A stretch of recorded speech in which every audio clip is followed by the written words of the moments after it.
Yeah.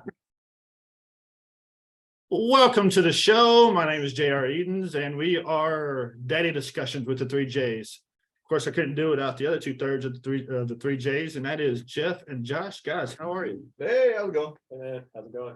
So glad you're here, and man, glad everything's going good in your lives. Fellas, today's topic is something special for sure. We have, again, some special guests. 2 weeks in a row, we got special guests. It's amazing. And this time, the guests make us look a little better than the last guests do. Yeah. They are our wives. Ladies, how are you? Happy to be here. Good. You look so happy to be here. You look so happy to be This here. podcast was our idea. We thought we'd be on camera. We didn't have to drag them here or anything. No. There was no force. Daddy discussions really led us to believe we would be on this someday. We promise. Yes, we, may have drug them a little bit, but we're all here. So, ladies, y'all want to do a quick introduction of just, your names and who your fabulous husband is? Hi, I'm Ashley Edens and I'm married to JR. I'm Tabitha, my husband Josh. I'm Sarah. I'm with Jeff. Awesome. Well, glad we know who everybody is now. As if everybody being coupled together didn't get it across. Hey, there's some crazy stuff out there. Anyway, I know that this is a whole podcast saying isn't really your cup of tea, ladies, but we're really, really excited, really blessed to have you here today. And I think not only does the podcast look better with you in it, but our lives look better with you in it. So we're just glad you're here. Before we get into the meat of the episode, we're going to start the new segment of the show with the 3 J's Daddy Discussions with a new segment called the Dad's Joke of the Week. Oh, this is gonna be awesome. Yes, I'm so excited. You're starting this on our episode. Absolutely. Yes, absolutely. The joke of the week goes like this. Made a major mistake with my wife right around Christmas. She said she didn't want anything, and now I'm sleeping on the couch. Nothing. Oh, that's it. That was it. Not a good one to start with. Yeah. Well, since it's the wives episode, I thought we should get started in the Bible. Thought it was a great place to get started, right? Okay. Well, in Proverbs 12:4, it says, "An excellent wife is the crown of her husband." And there's no better way to say that than you ladies make us look better. You just do. There's so much about wives and husbands and marriage relationship in the Bible as a whole. And another scripture where it talks about a godly woman and what a wife is supposed to look like from a godly perspective is Proverbs 31. It's an amazing chapter. I recommend everyone out there listening open up the Bible, dive into it. We're not going to go into the whole chapter today because it's a little long, but it's definitely a good one to read for future applications. Now that I've built up some brownie points with everything else that we talk about should be straight downhill from here. So it should be good. Let's get into some topic discussions. Here's a question I ask the ladies. So we always hear that girls' dreams of their whole lives is the wedding day. Would anybody want to jump in and say that their wedding was everything that they hoped it would be? Not everybody at once. I'll go first. Ideally, no. Like every girl, I think in my head, I don't know about you guys, pictures their wedding as this like big princess fairy tale dream, and mine wasn't anything like that. And I'm still to this day 100% a-okay with it. It was us. sort of a shotgun wedding, but it was us. Yep. Very small, very quaint in my parents' backyard. Awesome. And yeah, it was great. A whole lot of moonshine. Whole lot of money. It was another life, right? Yeah, back before. Before. Tab, anything? How would you rate your wedding day? Was it everything you dreamed of? Well, and I think you guys have maybe touched on this a little bit, but Josh and I were both married before. And we had both done a huge wedding. We'd done I had the perfect dress and I had the flowers and the cake and all the stuff. I just had the wrong person. I think he feels the same way. And so when it came to us getting married, we knew we didn't want, we talked about it even just when we had started dating, that we didn't want that again. We'd already had it. We wanted something that was our own, that was different. it was a different situation too, just in life with where we are. My family wasn't super supportive at the beginning. I had just been through a divorce and they were, and I think understandably worried, about me making a mistake again. And so honestly, we decided to go to the courthouse. We drove to Knoxville one day. We're like, we're just gonna do it. And I mean, it was very intimate. It was, still a Christian led wedding. We had, I was full of tears. It was like, it was the real deal and we knew it. And we just wanted to do it without having any outside influences come in and, damper the day a little bit. And so, yeah, ultimately, yes, it was everything that I wanted it to be. Awesome. For sure. How about you? It was different. I mean, I don't think I ever like thought about it much, but then your family being 13 hours away, we kind of did it twice. We had a wedding in Iowa outside at the fairgrounds because I grew up Catholic and we couldn't get married in the Catholic church because JR wasn't Catholic and have been married before, which y'all have touched on as well. So, but it worked out better. I think it was more our style. It was less a big to do. I kind of feel like every time somebody tried to, oh, are you going to do this, this, and this? No, I'm really not. Like, I'm not. I kind of, the prep of it, I thought was more stressful. The day was perfect. All the things that mattered were right. And then 3 weeks later in Nashville had an additional reception basically for local family and friends. So we kind of did that part of it twice. So that you never like think you're going to do that when you're like thinking about your wedding, when you're little, but all the right things happen. We got married. So That's all that matters. that is all that matters. The night before when setup was chaotic, I was like, if we get married tomorrow, that's the best thing that's going to happen. And it'll all be fine. Like, I was so stressed out. That's awesome that, wedding days are great, but they're a mixed bag, right? Some people put so much money into it. Some people just, like you said, go to the courthouse, and no matter what, as long as it's the right person, I think the wedding is going to work, right? So that leads me into my next question, ladies. How would you know? How did you know that your significant other was the one? I can take that first. I think that immediately I wasn't like, okay, what's not going to work? And like if my brain wasn't doing that, it was, you were the right person. Yeah. Okay. Head expanding, but right out of the bat, I felt like, okay, I'm not trying to find a way out or trying to, find something wrong. And I felt comfortable thinking about a future. It didn't make me go, ooh, like just claustrophobic feeling. So that's how I knew. Ladies? Yeah, I think it was a lot of the same for me. I think also too, we knew what we didn't want. So we were very clear on what we did not want at that point. And we knew exactly what we did. Everything honestly just lined up. There were no issues. There really weren't any hiccups. It just worked and it just felt right. And we just knew. Sarah? Now I feel like an odd man out. I know where this story is going. This is gonna be good. It definitely wasn't love at first sight or like at first sight at all. Oh wow. He and I were in the same friend group and I thought he was a moron. And To be honest, at that time in my life, I yeah, was. I was. Offended.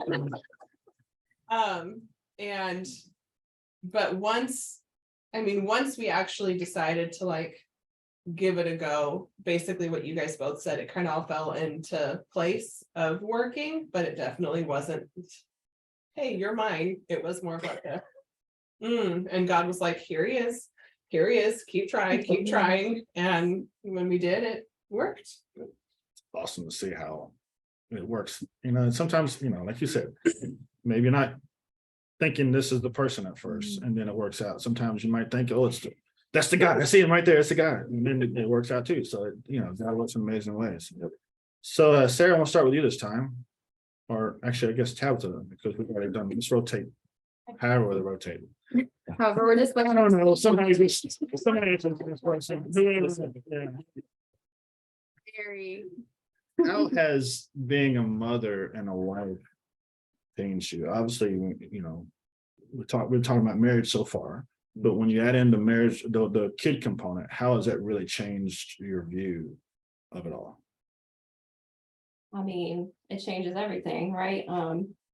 Literally everything from the conversations you have about poop and pee every day and literally everything you think about, it is. But I mean, how has it changed me is really as a person. I mean, man, I'm less selfish than I used to be. I mean, I always wanted to be a mom, and I thought there was a time, when I was questioning, I was getting older. I was in my 30s when, we got married early 30s, and I was like, God, I don't know if you're going to bless me with that. I really want it. And I prayed, and I had a preacher who told me, God knows the desires of your heart. He put them there.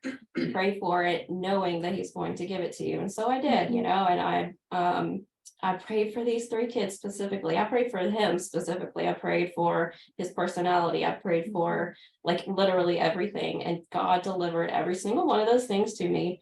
And so I'm incredibly grateful and incredibly blessed. And I think it's made my faith much stronger. And it's changed my perspective there, and knowing that like even when things don't look like they might work out, God has a plan. And he knows, and he wants the best for us. I think these kids are like the joy of my life. No day is the same. Every day is different. There's always a surprise, and you kind of have to learn how to roll with it. But ultimately, like I'm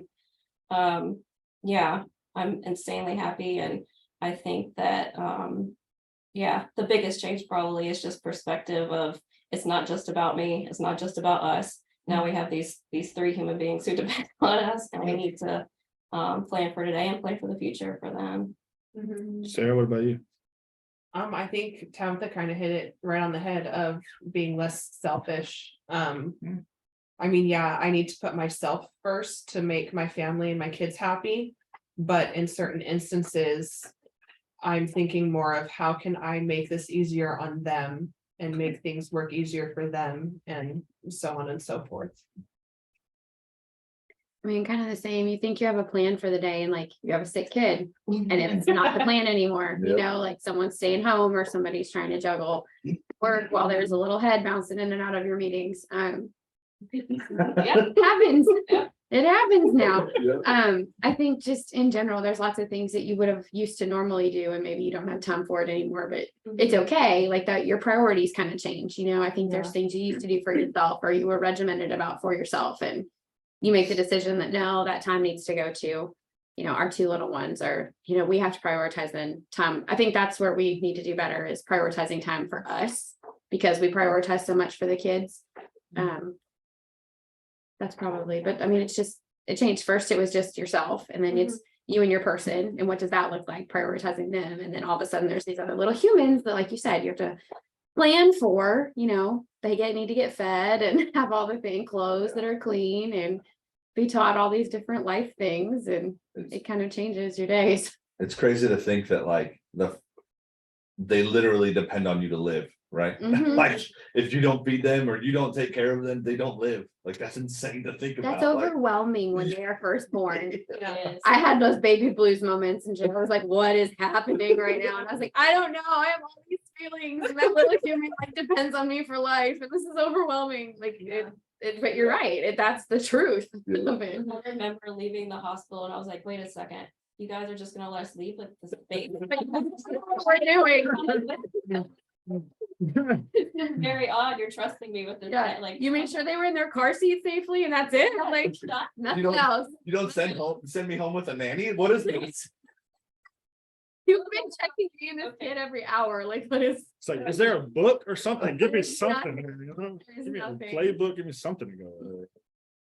So ladies, I want to ask this next question. It's one question, but it's 2 in 1, if that makes sense. And the question is marriage, the first question is marriage, and the second one is motherhood everything you thought it would be? It's a deep question, I know. So Sarah, let's jump in. She's got his thinking faith. Are you ready? No, it's not. Oh, But I don't know. I mean, I think it is everything I thought it would be. Both? Just, I mean, both of my parents are still married. They've been married for 42 years. 42 years. 42 years. So for me, I grew up with the example of marriage is work. It's hard and you work at it every day. And my mom was a stay-at-home mom, and I, like you, Tabitha, I always wanted to be a mom. And so when I finally became a mom, that's what I wanted to do. So I think in an essence, yes, it is. It's a whole heck of a lot harder than I thought it was going to be. But I think, yeah, it's everything I thought it would be, and then a little bit more. Marriage too? Yeah. Tabitha, what about you? Yeah, I mean, I think so too. I think there, definitely initially there were things that came up that I wasn't really, nobody talks to you about breastfeeding and like what that's gonna be like, like they could give you like these a little basic outline, but they don't go into the ins and outs of like what it's gonna feel like emotionally and what if it doesn't work, and like none of that's, so there were definitely things that came up that were like, man, like no one talked to me about this. How can you prepare for it? And you just don't. I feel like a lot of times, like we were just saying, like we don't feel prepared, but you know what? We just go for it and we learn as we go. But ultimately, yes, like I feel like it really is everything that I had hoped. And again, like she said, even more for sure. Marriage too? Absolutely. Yes. I'm very happy with this man right here. Yes. 2 for 2. No I pressure. can only go down here. Just like, you can only go down. You can only go down. I think marriage is, better than I thought it would be. I mean, but like we talk about this all the time, it still feels new. Like I feel like we're still learning about it. So intriguing. That's what. It's expanding. But like there's still, I feel like we're learning each other still. It still feels like we learned something new. It still feels like we want to try new things. And I still feel like our kids are brand new, but they're not.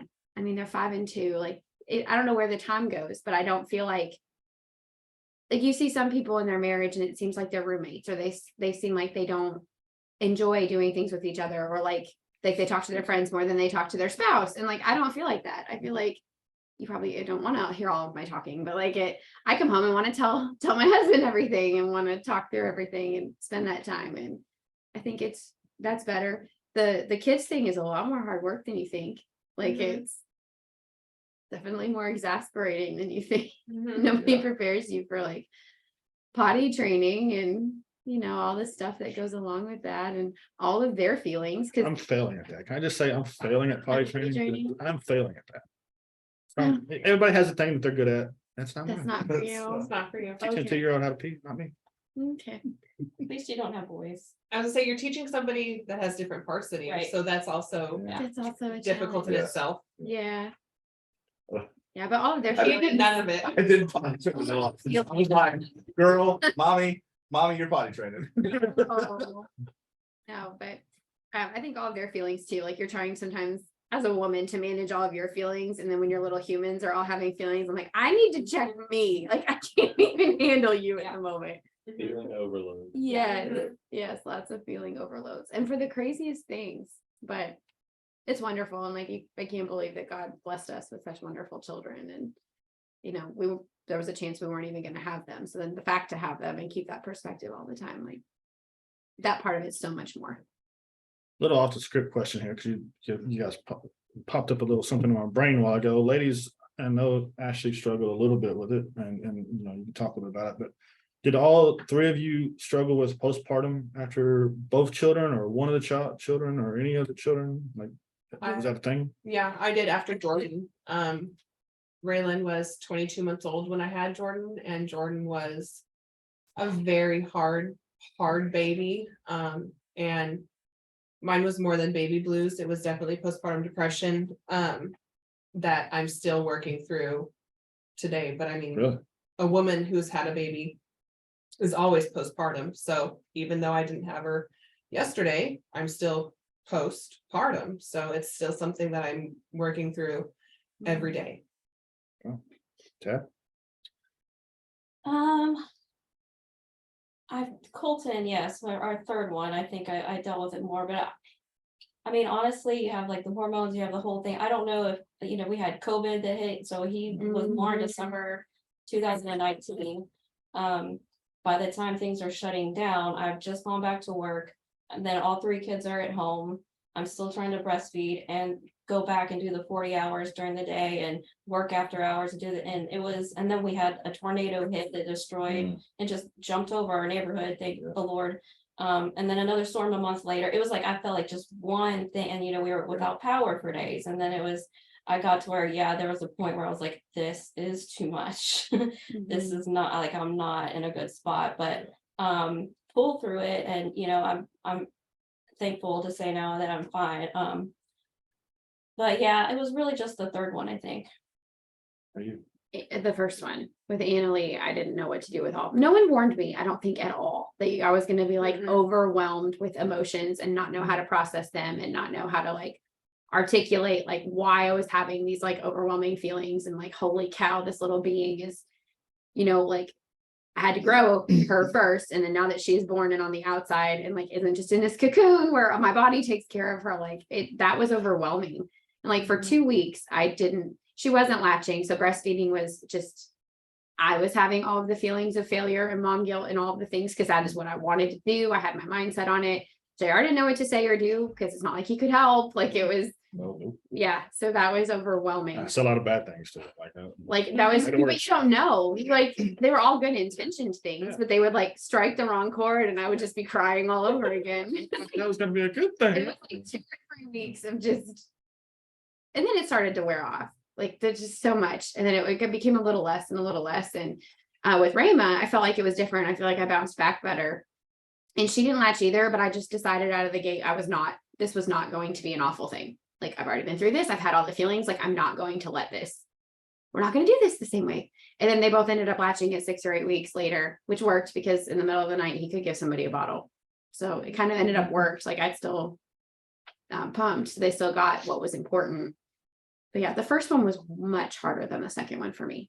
I was used to COVID when I had Rayma. We had already been like in the house, working remote, locked down. Like we didn't even tell people we were pregnant until significantly later because no one could see me. So I was kind of used to just the nesting at home and being at home by the time we had her. Then it was kind of weird to actually take her like out and be out. Here's an off the script question. Sorry to jump in, JR. Yeah, What sure. do you guys feel that like, now that social media is just everywhere, right? Like you get a glimpse into everybody's lives. Do you guys feel that like I know you hit the head on it a little bit, Ashley, and I know just from conversation Sarah and I have had, like there's such a stigma if you don't breastfeed your daughter or your kids, right? Like if you don't breastfeed, you're this type of mom, or if you do breastfeed, you're this type of mom. Do you guys feel any kind of pressure with that kind of stuff, or like you did when you were like a first mom, but now that you've had a couple, you're just like, whatever, we're doing our own thing, or kind of how do you guys feel about that?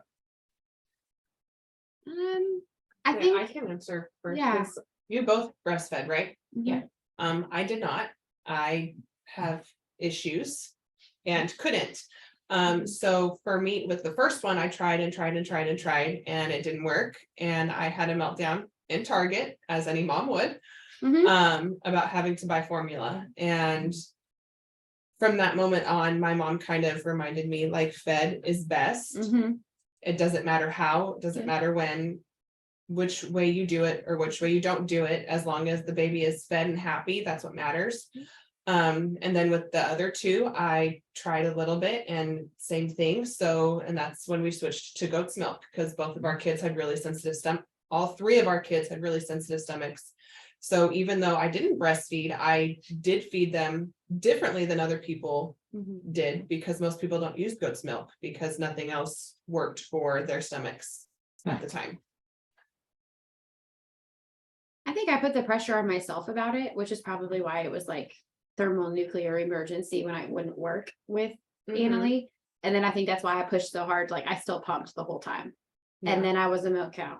And then I fed everybody else who was struggling with supply. Like I don't know. Yeah. It's funny. Like it was a blessing that I had so much, because then when they went to daycare, it was still easy to keep that going. And then, we've had multiple friends that have gotten milk from my stash with both children over the years. So that was like a way that then I could bless them.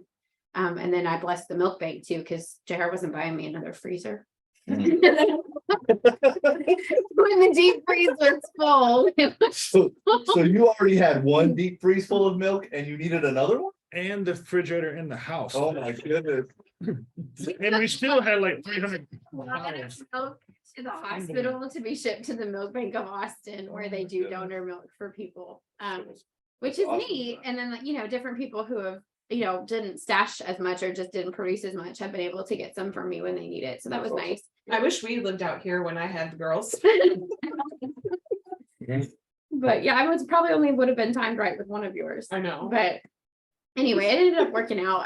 I think since I knew that I was producing so much, I didn't ever feel the formula pressure. We just kind of went to then like half and half, 2% milk or half and half whole, whatever you do first. You know what I mean? And kind of went right through that transition. Yeah. But I mean, if that baby is best, we had that discussion and talked about it. Like if it wasn't gonna work, like it's okay.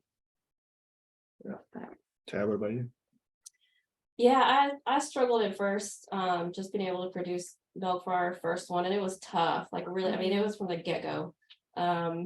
And it was really hard. It was really hard to accept it. I was doing everything I could. I'm eating like the lactation cookies. I'm eating taking the vitamins. I was doing all the things that I could do. And then I was getting like infections and it was really a struggle. And I mean, my brother, I was so mad at him, and he was just like, well, when he was talking about my sister, I was like, well, eventually we had to just come to terms with the fact that we may have to do a little bit of both. And I was like, how dare you? Like, get out of here. Like, I don't even know what you're talking about. But I, obviously I did. And I mean, I pumped as long as that I could, and I did all the things. I feel like with each child, it got easier. So by the time our third one rolled around, it was fine. Didn't have any issues, and it was just, I could decide to stop when I wanted to type thing. But yeah, it was hard. That was really hard at first. And trying to like really make that decision and be okay with the decision that formulas she's got to eat, Yeah, like right, that she has to eat. Yeah. And not beat myself up because I feel like I'm not being the mom I'm supposed to be by feeding her the natural way. Yeah. So. Well, I think, that leads into my next thought on this, as we talked a little bit on previous episodes, but it's amazing to me, studying our marriage, studying for our marriage small group that all of us are in, and talking about marriages and stuff, that when you think about it, the word unconditional love, the only thing that we are ever given from God, that the moment you see it, that you get unconditional love, is your child. So a marriage has to grow into that. It's not immediate, just like a child is. So my question to you ladies on this next one is, because unconditional love is grown, it's not freely given the moment you see us, as much as we wish it was. Because it's not, how has your love for us changed watching us being dads? Anybody want to jump in? Well, I mean, I think I can remember just the first time. I mean, I had 3 C-sections, so Oh, wow. I wasn't like having a baby, and I guess I don't know all this, but they had to stick with me for a little bit to do the surgery, close me up, do other things. So they send baby out, Josh is gone. And so by the time I remember getting into the room, he was holding her when they rolled me in, and like just seeing his face and the way he was looking at her, and I was like, of course you're overwhelmed anyway, because all these thing I've ever seen. And like it just, you could see like the heart changed, but it was on the outside that you could see it, I mean, he was a different he was the same person, but he was his heart was so much bigger, and I could just see it just in that moment. I mean, and from there, I mean, I think goodness, like 2 more later, and seeing how he takes care of us. I mean, he's like a servant leader for us, like always trying to take care of us. And like, what can I do? And he's the one to jump in, and he's the first one to, hey, you go sit down for a minute. Like, let me take care of this. Like, you go. I mean, so it's been really, really cool to see. I mean, I think both of us change in that way. I just think it's the best watching a dad be a good dad. It does make you love your spouse on a different level, because we get to carry them and grow them and just have a different relationship with them. I feel like until they are then born, and then still, especially just mommy does most of the things in the beginning and kind of just has that different bond with each baby. But it's so beautiful to see. And it also is like your feelings get hurt when they go through a daddy phase, right? Like there was like a month where Annalie didn't want mommy for anything, and I was like, I'm gonna be honest, mine don't get hurt. Don't get hurt at all. I'm like, please go. now that she's 5, it might be a little different, but like she was like just over 1 and went through this phase where she only wanted daddy to put her to bed for like a month. And I about lost it. I was like, but we take turns. And I get to put you to bed. And she was like, no, daddy. Yeah, it was a beautiful thing that father was a beautiful thing until then. Squeeze every ounce of that I could get, let me tell you. Oh, I was mad. But that's the best to just watch.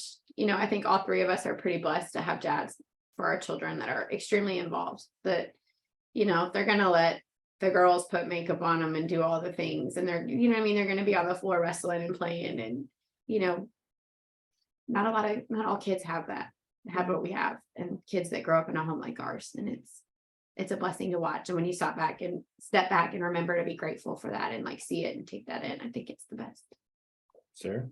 I think it made my love for Jeff grow stronger in the sense of knowing that I picked the right guy for the job. Because if you don't pick the right guy for the job, then they don't have all that Ashley just said, the playing around, the wrestling, the makeup, the hair, all the stuff, because that's where I go because we have girls.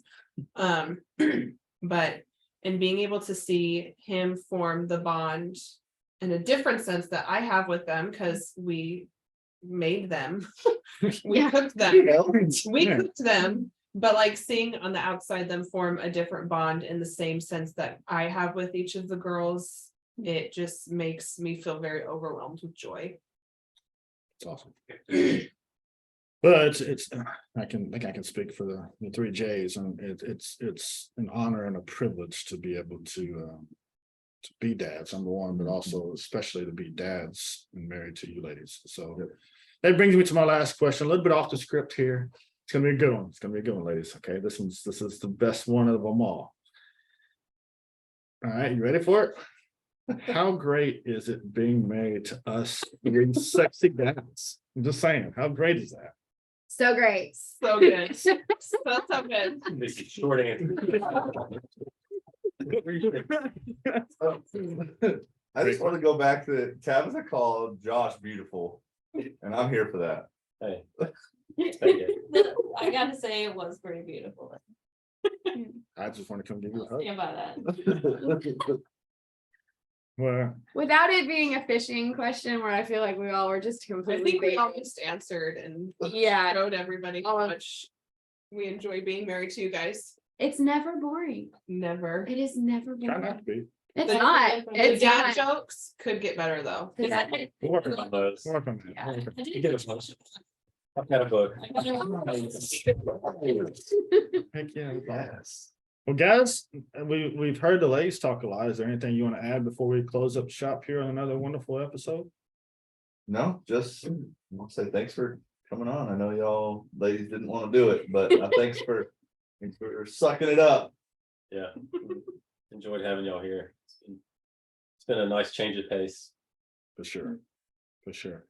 Ladies, again, you make us better in every single way. Every single day of our existence, we get to share with you. There's nothing better than to wake up next to you and also share life with our kids with you as well. So thank you so much for taking the time out of your busy schedules of not only, you know, my wife has 2 kids, really she's 3, and you know, whatever. So thank you for just being a part of this so much.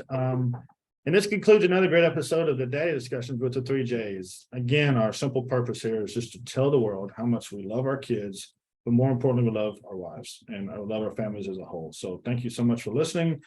If you have any ideas for future episodes or want to comment on anything you've heard today, please go to our email address, daddydiscussionspodcast@gmail.com.